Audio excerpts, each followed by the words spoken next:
A4C. దేవా, నీ శరణు జొచ్చి ఉన్నాను, నన్ను కాపాడుము. ప్రార్థన.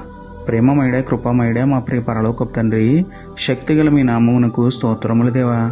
అయ్యా, అపవాది వలన, మనుషుల వలన, అనారోగ్యాల వలన, ఆందోళన వలన, అప్పుల వలన ఎన్నో భయాలు మమ్మల్ని వెంటాడుతున్నాయి. మీ శరణు జొచ్చి ఉన్నాము, మమ్మల్ని కాపాడండి తండ్రి. ఉదయం నిద్ర లేవగానే విషాదవదనంతో, దుఃఖ హృదయంతో ఉన్న బిడ్డలందరినీ జ్ఞాపకం చేసుకోండి. వారి హృదయాలలో నెమ్మది, శాంతి, సమాధానం పుట్టించండి తండ్రి. దుఃఖానికి కారణమైన సమస్యను కొట్టివేసి, భయానికి కారణమైన పరిస్థితులను మార్చివేసి, మీ చేతి నీడలో ధైర్యంగా, క్షేమంగా, సంతోషంగా జీవించే ధన్యత మీ బిడ్డలందరికీ అనుగ్రహించమని వేడుకుంటూ, మా ధైర్యము, మా బలము, మాకు క్షేమాధారమైన మీకే స్తుతులు చెల్లించుకుంటూ, నమ్ముట నీ వదననైతే నమ్మువానికి సమస్తమును సాధ్యమే అన్న విశ్వాసంతో యేసయ్య పరిశుద్ధ నామములో ప్రార్థించి పొందుకున్నాము పరమ తండ్రి. ఆమేన్.